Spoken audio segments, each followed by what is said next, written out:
Here's the fully edited, rewritten, and enhanced version of the transcript. Now in smooth, natural professional English with simple words, gripping hooks, seamless transitions, and every personal detail changed to realistic American equivalents. Ages lowered 1 to 2 years, locations shifted naturally. Title: The Night I Stopped Waiting for an Empty Chair. Imagine this, your wedding day. The music swells. Everyone you love is smiling through happy tears. And there, right in the front row, is one glaringly empty seat. That was mine. My father, Robert Caldwell, didn't just forget a birthday or skip a soccer game. He vanished on the single day I begged him to be there. I stood at the altar clutching my bouquet so tightly the stems bruised my fingers, staring at that vacant chair, waiting for a miracle that never came. No call. No text. Just silence so thick it wrapped around my throat for years. I told myself I was done hoping, done needing a man who never showed up. But everything changed the morning my hotel company hit a $580 million valuation. Suddenly my phone buzzed with a message I never thought I'd see from him. Family dinner. 7 p.m. important discussion. He didn't come to my wedding, but I walked into that restaurant ready to flip the entire table. Stop for a second. Look around you right now. Maybe you're curled up under a blanket. Maybe you're on a late-night scroll. Maybe your coffee's gone cold beside you. Wherever you are, breathe with me. Because this story is about the moment someone finally chooses themselves, and it might just give you permission to do the same. Part 2. The House That Taught Me Silence. Most people picture broken homes as loud. Yelling, doors slamming, plates flying. Ours was the opposite. Eerie, suffocating quiet. My dad, Robert Caldwell, never had to shout. His absence did all the screaming. He'd glide through our house in Denver like a ghost in an expensive suit. Tie perfect, eyes somewhere else, always late for something more important than us. My mom, Laura, trailed behind him whispering the same tired line. Your dad's under a lot of pressure, sweetie. Be understanding. Understanding. That was the magic word that excused every skipped recital, every forgotten birthday, every empty chair. My older brother Tyler was the prince. Same strong jaw, same winning smile. Dad paraded him around like a trophy. Me? I was Emily, the quiet one with sketchbooks and big ideas nobody noticed. When I was 11, I worked up the courage to ask why he never came to my school events. He didn't even look up from his laptop. I'm building something that will take care of you kids one day. You should be grateful. Grateful. For the silence. For the cold shoulder. For a father who said my name like it tasted sour. So I grew inward. Books became my safe place. Dreams became my oxygen. I learned early that love in our house came with conditions, and I never measured up. But here's the thing they don't tell you. You can grow strong in the dark. Your roots still remember the frost. And the day he missed my wedding, something inside me finally snapped. Not with rage but with ice-cold clarity. I was done bleeding for people who never checked if I had a pulse. Part 3. Building something he couldn't ignore. I didn't follow my dad into real estate the way he bragged his legacy deserved. I built something better, hotels where people actually felt seen. My first property? A rundown in just outside Boise, Idaho. Peeling wallpaper, carpet that squished when you walked, hallways that smelled like old campfires and broken promises. The bank nearly laughed me out of the building. You're 24, no track record, and, well, you're a woman in this industry. I signed the papers anyway. I scrubbed toilets at 2 a.m., rewrote menus at sunrise, and fell asleep on a cot behind the front desk. One winter night the power died during a blizzard.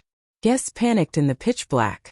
I walked them hallway to hallway with a dying flashlight, breath fogging in the freezing air, apologizing for chaos I couldn't fix. I cried exactly once, alone in the laundry room, then wiped my face and kept going. 3 years later that same inn had a 6-month waiting list.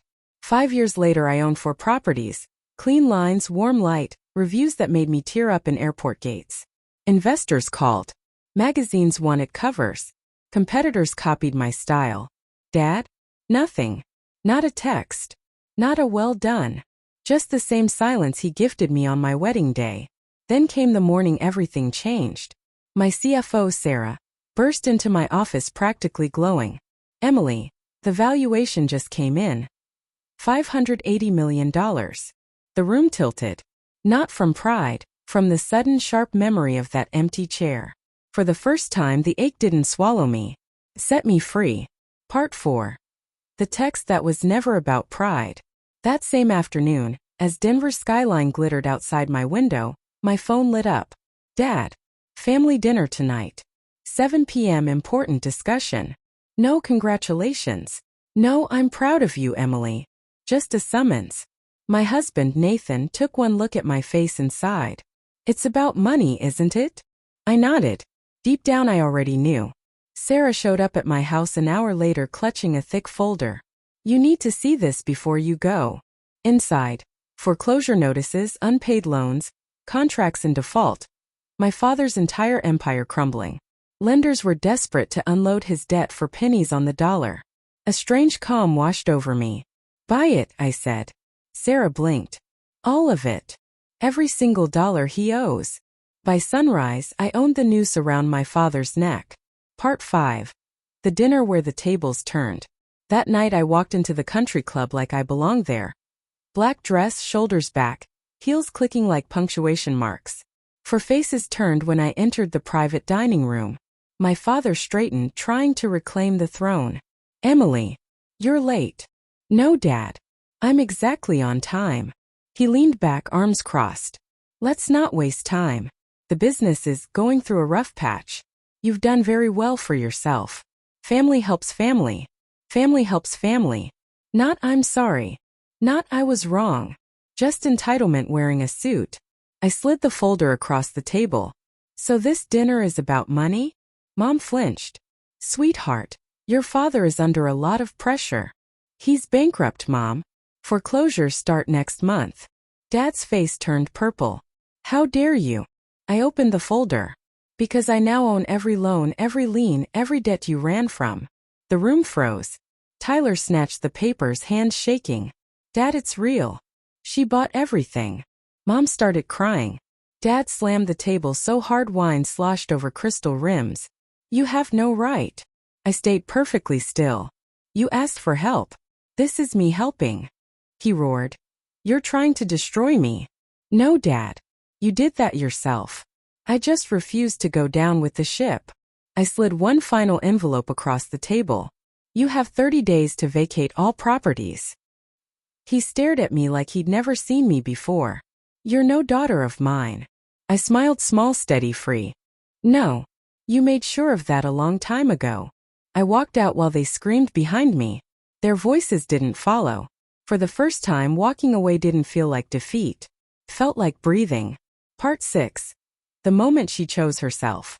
The next morning, sunlight poured through my kitchen window like it had been waiting years to find me. Over the following months, I walked through my father's crumbling properties. Where he saw failure, I saw possibility. We gutted lobbies, replaced cold marble with warm wood, hung art that made guests stop and smile. We built spaces that felt like hugs. One afternoon, I caught my reflection in a newly polished window. I didn't see the little girl who once begged for her dad's attention. I saw a woman who finally decided she was enough. That was the real victory, not the $580 million, not the takeover. The victory was the day I stopped punishing myself for wanting a father who couldn't love me back. I didn't lose a family that night. I stopped losing myself. If this story hit you right in the chest, do 3 quick things.